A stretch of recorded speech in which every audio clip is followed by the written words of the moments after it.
Where is Tokyo Xtreme Racer? I think this is a question that many of us have been asking for a while now. And I wanted to just kind of make a video where I sum up all the updates surrounding the game and what is actually currently going on. So just to recap, the game came out in early access on PC back in January, and it was slated that the full game will come out sometime in May this year, April, May. Now fast forward, and it is currently July, and the game is still nowhere to be seen. Now, in case some of you missed this news, the game was actually delayed all the way back in the middle of May. The game was delayed, or the full release of the game was delayed to September 2025. And I gotta be honest, this is one of the best delay announcements I have ever seen. Because not only are they completely transparent with why they are delaying the game, and the reason actually being that they want to implement community features. This is actually the main reason why they decided to push back the full release. It's not that they aren't like, you know, on schedule with everything, but it's like they got so much positive feedback and so many cool ideas from all of us, honestly, that they decided to delay the game so they can actually implement some of these features. And they actually gave a dedicated list of stuff that they want to add, which I think is so cool, and I have never ever seen this. So they straight up said like, hey, we want to add Steam achievements, engine conversions, water and oil temperatures, hard difficulty, as well as just, you know, tweaking some stuff about the game that people just didn't really like so far. And I think this is genuinely the best delay announcement I have ever seen. Like, not only do they outright delay the game so they can implement community features and, you know, implement feedback from you guys, but they also specifically said what it is that they want to do. And I think this is a genuinely perfect announcement. I had no issues with this, and as far as I could understand, everyone was happy with this, everyone was on board, nobody was upset. Now, the game has actually been updated a couple of times since this announcement, and I was kind of out of the loop here, so I figured we're just gonna read through some of the major updates together. So the first major update that I think came out since most of the hype has kind of like worn off was update 11, which is where they actually added a full-on photo mode. This is something that I swear I would have loved back when the game came out, because back then I actually had to do all of the thumbnails for the VODs where I played the game on stream for the VOD channel, and not having a photo mode for it was kind of painful. So the fact that they actually added one in update 11 was definitely much needed. They also enhanced the livery editor a little bit. You can now add stickers from rivals, for example, onto the car. They also added stretch tires, which I think are also really, really popular. But it was definitely more of a gimmicky update, I want to say. It obviously wasn't a bad update at all, but it's just more smaller stuff is what it kind of felt like to me. And this update came out at the end of March, and then there was a large break, so we had absolutely nothing in April pretty much, and at the end of May is when they finally dropped update 12. I'm gonna skip all of the patches on like the smaller hotfix updates, by the way. Now, admittedly, update 12 was also more of a smaller update. It really depends on what kind of player you are. So in this one, they actually massively expanded the support for racing wheels. So if you are someone with a racing wheel and you would have liked to play this game with a wheel, this update was definitely good news. This is a small one that I think people might have missed, but I think this was desperately necessary. So I think one of my own main complaints was that the menus were kind of difficult to use because you had this weird cursor that you had to move with the analog stick to actually select stuff in the menus. You could now actually just use the D-pad and just use the menu like in any other game ever. Desperately needed, glad it got added. Other than that, it's mainly been some small handful of balance adjustments, like how, for example, the battle start if you're side by side or behind the character. This was gonna get updated again later on, so it's not super relevant here yet. But yeah, there's also been some UI improvements, so definitely not anything super crazy. But the big one here was actually update 13. And I think this might have been actually the biggest update so far. So this one dropped in the middle of July, so fairly recently if you're watching the video when it comes out. And the big thing that they added is achievements. This was definitely something that still was missing from the game. So now to have them here is great. I've actually been absolutely obsessed with achievement hunting and racing games recently, so this is a big one for me. But this is a big one. So additional rules basically explains the thing you can see here. So one major thing that people still appreciated a little bit more about the older Tokyo Xtreme Racer games, in particular Tokyo Xtreme Racer 3, is that game had oil and engine temperatures. This has now been actually added fully into the new game as well. And the good thing is, if you don't like this, it's an optional feature. So this is something that you need to toggle on yourself, basically. And the way this works, if you haven't played Tokyo Xtreme Racer 3, is that basically you have these gauges here, these two, that track how hot your engine and your oil is separately. And if you are pushing your engine too much in the high revs, eventually you will hit a point where either your engine or your oil or both will overheat, and your car will slow down automatically. Now in Tokyo Xtreme Racer 3, this was a little bit more interesting, I will say, because that game actually had weather. So if it was raining in Tokyo Xtreme Racer 3, both temperatures would always be a little bit lower, which had the positive side effect that you could go for longer runs while it was raining. But obviously, since it is raining, it was a little bit harder to get through the track. As of now, we don't have like actual weather in the new Tokyo Xtreme Racer, but it's still cool to see that this is actually a feature that they added. And I think this was one of the big things that they mentioned in the delay announcement as like one of the community requested features, which was water and oil temperature as well as Steam achievements. So we're now actually starting to see some of these things that they mentioned actually coming through in updates, which is super cool. Now the reason why this is called additional rules and not just temperatures is because that oil and engine temperatures isn't the only thing this adds. Basically, if you were aware, you did have tire wear in this game. However, the tire wear was only active while you were in a battle, not while you were free roaming. I thought this was definitely really clever for people that just want to free roam around and not really worry too much about this. With additional rules, tire wear will also now be active while you are just cruising. This definitely makes the game a lot harder, but as far as I'm aware, you also get extra money if you have additional rules enabled. So this is kind of like a hard mode, if you will, but a really clever one that makes the actual game harder by adding more mechanics to it instead of just making the opponents faster. So this is actually the kind of hard mode that I really, really love to see, and I can easily see myself doing a second run of the entire game with additional rules enabled. Super cool stuff. Now, aside from the gauges for oil and engine temperature, they also added other stuff to the UI, as you can see here. Like, for example, an odometer and trip meter. So this was actually really, really relevant if you wanted to grind the game, because you had to... There was basically a skill you can get where if you hit, I think, 100 kilometers, you get a certain amount of money, and this will also like stack and multiply over time. The problem was that you had absolutely no idea how much mileage you actually had on the car. So now you can actually see this with the trip meter and also the odometer, which is actually relevant because there are now achievements where you have to hit certain mileages with one car. So it's just nice to have, honestly.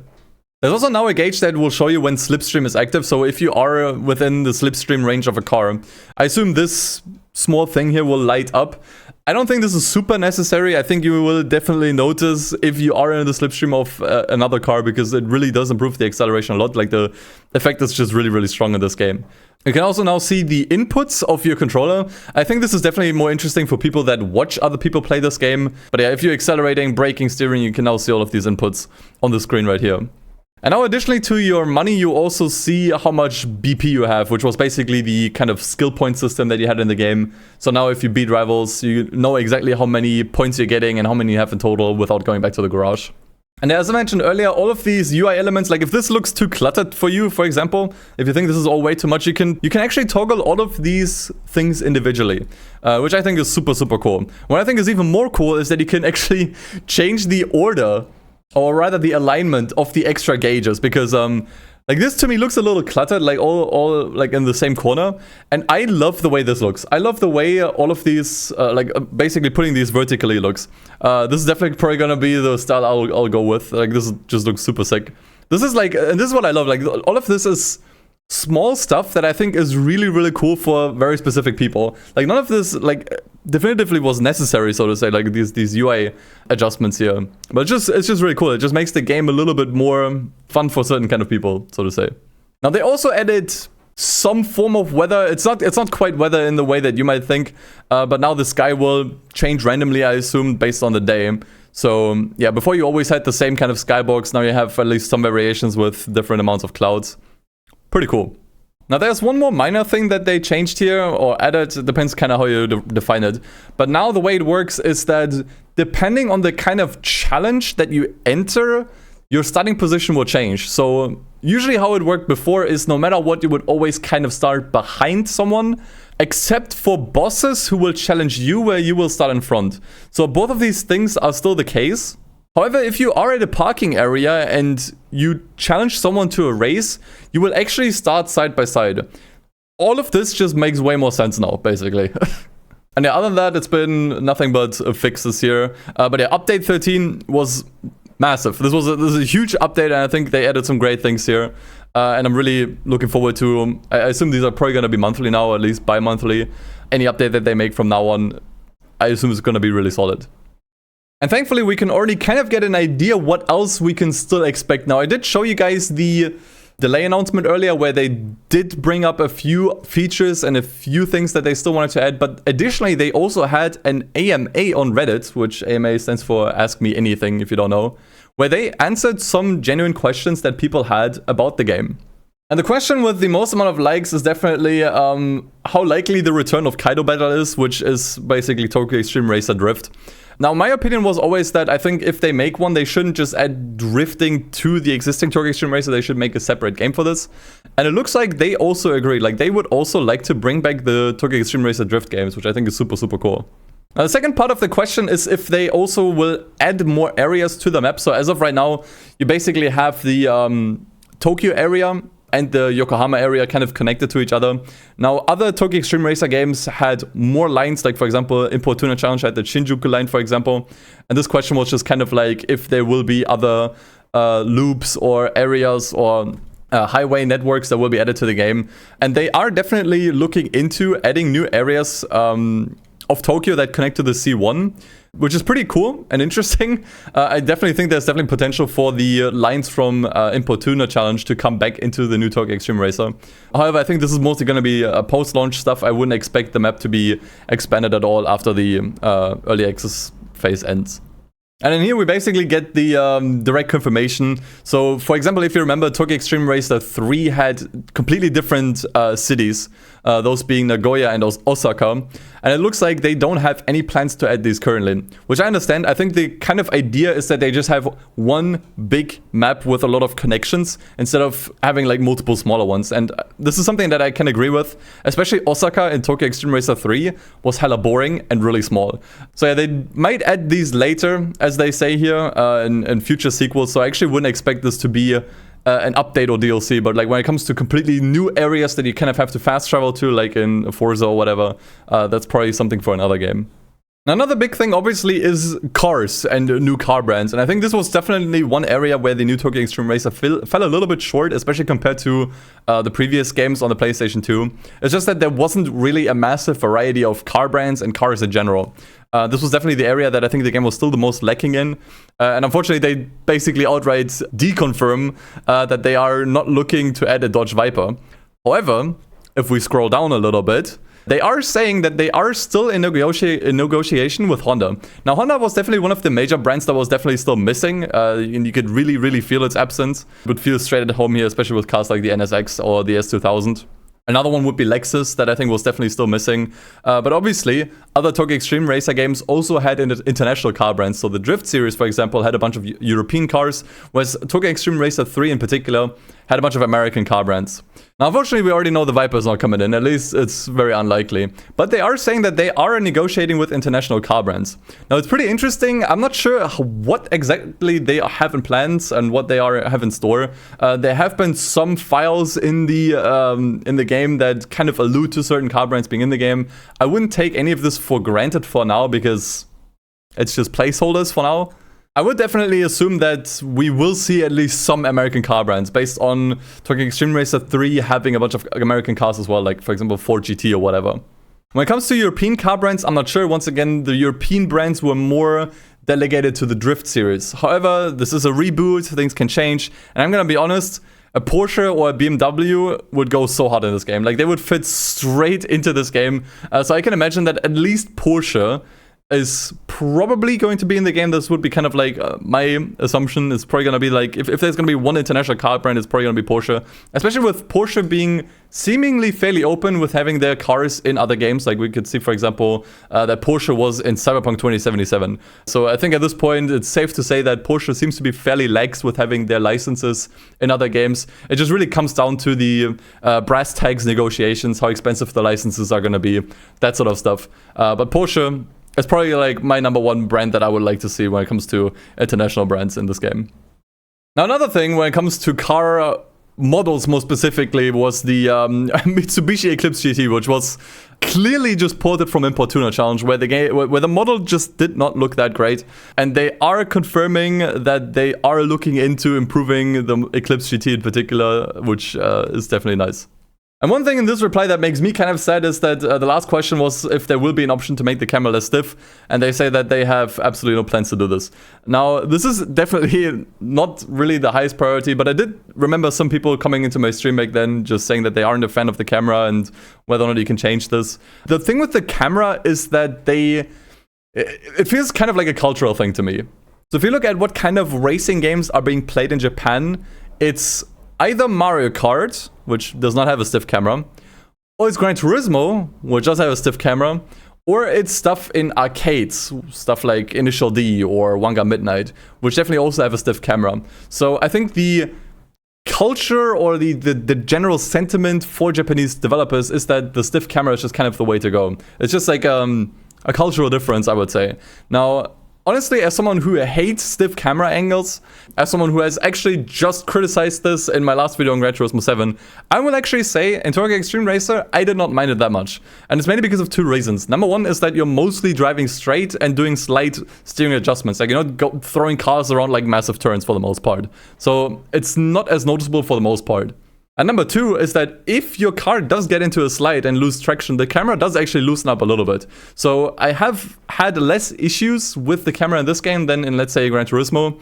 It is still kind of unfortunate that they don't have any plans to at least have an optional camera view, or like a lot of other games do these days, is to basically just give players the options to adjust the camera itself, which you could see in even games like Trailord, for example. So that's a little bit unfortunate. Now, you might remember this particular mod here by Silent, who basically single-handedly put a full-on day and night cycle into this game. I've played this myself, and this is like generally probably one of my favorite mods of all time for any racing game ever, because it just works so incredibly well. There are some visual oddities if you look close enough, but for the most part, for what is a mod that was cobbled together in a couple of days, this was super impressive and super cool to just replay the game with actually not even just different times of day, but as you can see, also fog. And in the AMA, this was basically brought up if the game itself is going to have its own day and night cycles, and was basically said that they would love to have it, but that there are some technical challenges tied to it, which we could definitely already see in the mod. Whether or not this will actually get implemented, I would say for now, probably not. But it's definitely cool that the developers are at least aware that this is something that people would like to see. And it's mainly the technical challenges, as they say, that is holding them back from actually implementing this. But they would actually love to have it themselves. And I think the last question that I think really was important here is what about the console version, since I guess a lot of you are also still on console and are waiting for the game to come out on PlayStation. They don't have any news on this for the moment. Once again, I would wait with this and with console questions until the game actually exits the early access phase. I think that is probably when we will most likely get at least some kind of news at some point down the road, whether or not the game will actually land on console. I would say it's probably very likely it will at least be on PlayStation. Xbox, I'm not super sure, but it's definitely only going to happen after the game is out of early access. But that about covers all of the major, most important information that we got from the AMA. It was definitely really, really helpful to just kind of get an idea where they are trying to take the game next. There are still a bunch of things that I want to talk about, a bunch of wishes that I have, a bunch of concerns. But I figured, you know what, let's just get into the game. Okay, a bunch of achievements just popped for me here, I think. Because I already played the game a lot. I can already see they changed the loading screens. I'm not sure if you caught that. Oh man, it's so nice that you can actually just navigate the menu with the D-pad. This is a small thing that does a lot. Like, before you always had to use this cursor here. And this was just really, really slow. It's a small thing, but just being able to actually properly... It's just so much better. Now, unfortunately, with update 13, they changed the game engine version itself from 5.4 to 5.5, which means that a lot of the mods that were available for this game aren't working anymore. So, for example, the time of day mod that I showed you earlier doesn't work anymore on the latest patch. So just keep that in mind if you want to get back into the game. Before you're wondering, this is my third save file, I think, at this point. So it's not that I didn't finish the game yet, I actually finished it 2 times over. This save file was actually exclusively for trying out the day and night cycle mod. But yeah, let's just drop in on the C1 outer loop, actually, because that's the one I drove on. Yeah. You can tell that the HUD has definitely changed a lot. Like, you can see my input in the lower left corner. You can see the odometer. It's a little small, admittedly. But one thing I don't see yet, I'm not sure if I can actually just enable this in here. I think I have to go back to the garage to actually enable the additional rules. This is kind of like the big one for me. Oh, it's actually right here. It's not in the main menu or anything, but it's actually right here in the garage, right above where you can change the tires. You have additional rules. When enabled, water and oil temperature gauges are added to your instruments. If temperatures rise too high, engine performance will be limited. You'll also earn more credit points from battle victories. Sure, sign me up. I also want to make sure that the gauge layout is vertical. Yes, I think this is actually going to be the way to go for me. Alright, now there we go. Oh yeah. So the car is not turbocharged. Because if it was, there would be another gauge stacked on top of everything else. But yeah, here we go. We actually have full engine and oil temperatures. I'm not sure how punishing this is going to be. It's going to be definitely really interesting to see how this plays out in general. Especially because we now have tire wear outside of battles as well. I made sure to equip soft tires so that we can actually see the full effect of this. But yeah, super cool. Let's just talk about a few other things that weren't explicitly mentioned in the AMA and haven't been updated yet. So they did definitely talk about future car brands that they still want to add in other updates. They have explicitly mentioned that they are still in a negotiation with Honda. So those I definitely expect to instant kill, win a battle in less than 30 seconds. Okay, that's one more achievement right there. However, I can also imagine that they are currently in negotiations with Lexus, because Lexus was also one of the placeholder brands that have been found in the game files. So it's fairly likely that they are currently in negotiation with Lexus as well, and I think Lexus would also fit super well into this game. Now when it comes to other brands, I'm not sure. I've already mentioned that I would have liked to, or that I would like to see Porsche added into this at some point. What's actually more relevant for me is other car types. I don't actually care too much about brands as much as I care about car types. So for now, for example, we don't actually have any J vans in this game, which I think would be kind of cool to add. So we do have a few K cars, but just J vans in general would be kind of huge. I know that C1 Grand Prix did have J vans in it. It would be kind of funny to at least have like 1 or 2 of these in here. Because definitely when I went to Japan, there were definitely tons of them. And also I'd like to see wagons. As far as I know, I don't think there were any wagons. Actually, no, there were a few wagons or shooting brakes in the game already. Seeing a few more of these would definitely be nice. I think a Subaru Forester is like a mod that someone has made for this game. Seeing more wagons in this game would definitely just be nice. I'm not the biggest fan of wagons, if I'm gonna be perfectly honest. But I know a lot of other people are, and I don't know, it's just a fun car to drive at high speeds, honestly. One thing that I didn't show in the AMA is that they also talked about more customization. They definitely want to add more customization in general to the game. As it is right now in the early access phase, there are actually some cars that do not have any customization whatsoever. So I think those cars will definitely have some customization added. What I don't think is going to be super likely is that they will add a bunch of customization options, so new parts that you can add or change to the car. They did mention that they definitely want to look into exhaust customization at the very least. However, I wouldn't expect anything on the same level as Tokyo Xtreme Racer 3, which I think really killed it with the color customization. I think that one had absurd amounts. I just don't think they have the foundation built for super extensive customization, at least not yet. It remains to be seen. Once again, I think exhaust customization is like the bare minimum I would like to see. But outside of that, I'm not sure. I don't think we're gonna see anything on the level of TXR3, unfortunately. Genki also talked about the Kaido Battle series or the Tokyo Xtreme Racer. Oh, that's the photo mode. Cool. Found it. So they did say that they would really love to bring back the Drift series, which makes me really happy because prior to this game, my favorite Tokyo Xtreme Racer game was actually Drift 2. Now this obviously means that they will probably not add a Drift mode to this game, and I think that's a good thing. I think it's always kind of weird when games try to do both. I think this is kind of what Need for Speed suffered with a bunch, is that they just kind of tried to do drifting and gripping at the same time. And I don't think adding a drift mode to this game is kind of... I don't think it's the play. I think doing another game at either similar or smaller size of this one to reboot the Drift series in particular, I think is just the better play overall. One thing that I'm noticing by now is that you can actually slipstream behind traffic. Like, you can see the slipstream UI display is actually lighting up if I'm driving behind a car. That's something I didn't know. I didn't know that slipstream would also work on traffic cars, but it does. Now, one thing that I didn't see brought up in the AMA, or maybe I didn't scroll far enough, was multiplayer. So this was actually one of the major requests that I read in my Twitch chat when I was streaming this game. I'm gonna be honest, I think multiplayer is extremely hard to pull off in this game for several reasons. Apparently there was actually a Tokyo Xtreme Racer online game back when the PlayStation 2 games were still new. Almost no one played it, unsurprisingly. So, I don't know, the main problem I see here is how do you want to make a multiplayer mode in this game and have it feel balanced and fair? It's just like, I don't know, it feels kind of weird, honestly. I think the best thing would just be to have like a free roam mode where people can just drive against AI, and it's basically just a single player but shared, basically. It's like a shared single player kind of deal. It's kind of like the only way I can see this really work. Maybe you could line up with other players at parking areas and then engage in battles as long as two people, like two parties, agree. The thing is, for me, multiplayer is just not really something I would like to see here. It's just not, for me, it's just not the priority. I think they should rather spend their time right now expanding what is currently here, polishing up the base, and just getting like a really solid single player experience out of the gate when the early access phase gets lifted. Because I think that's ultimately why the game was so popular in the first place. It's just that this was just a solid arcade racer, no strings attached, with solid single player content offering. This is why the game was so big in the first place, in my opinion. So I think adding multiplayer, while it would be nice, I don't think it should be the priority right now. It's not what the player base really came to the game for, so to say.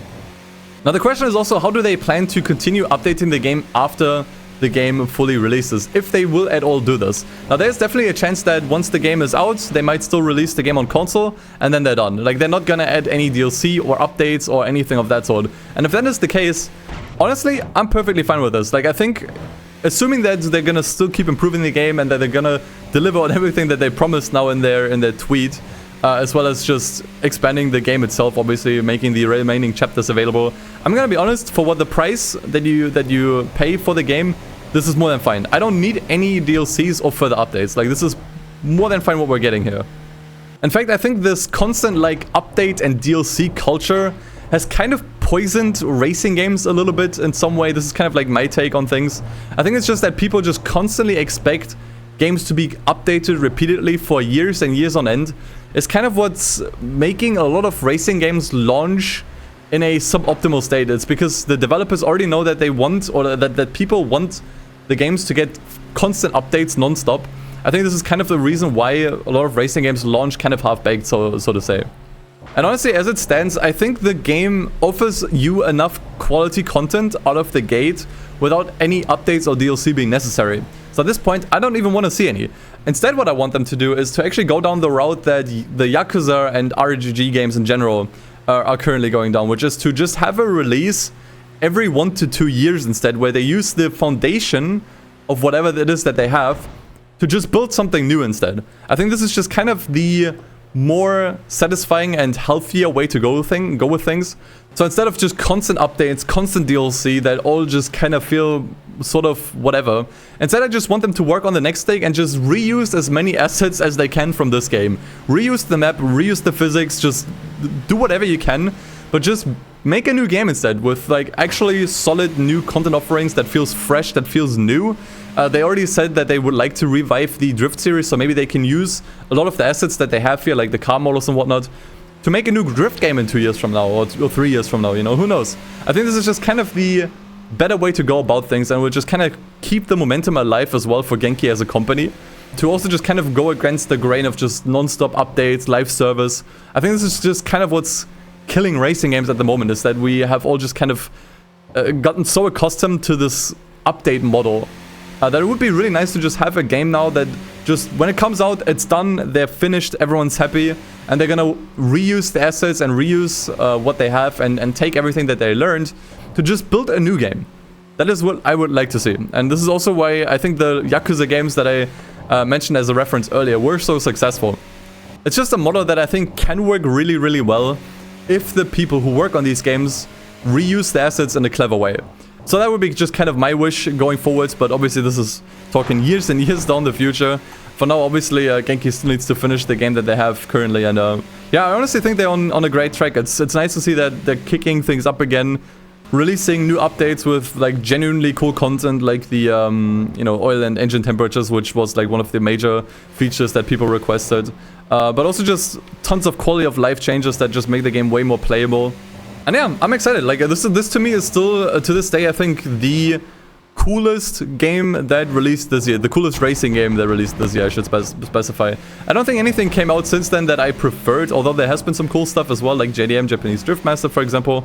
But I think this still stands on top of everything else. If anything, for how much of a golden standard this game set, at least for me, when it comes to early access game releases. Like, to me, this has been the most solid early access release in the entire racing game genre. Like, I don't think any other racing game has released before or since then in an early access phase that was this solid and offered this much content.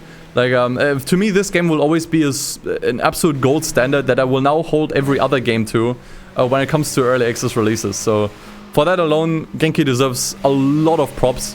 And yeah, once again, I wish them the best with the rest of the game development. I hope it goes well. And I really cannot wait to see what else they have in store.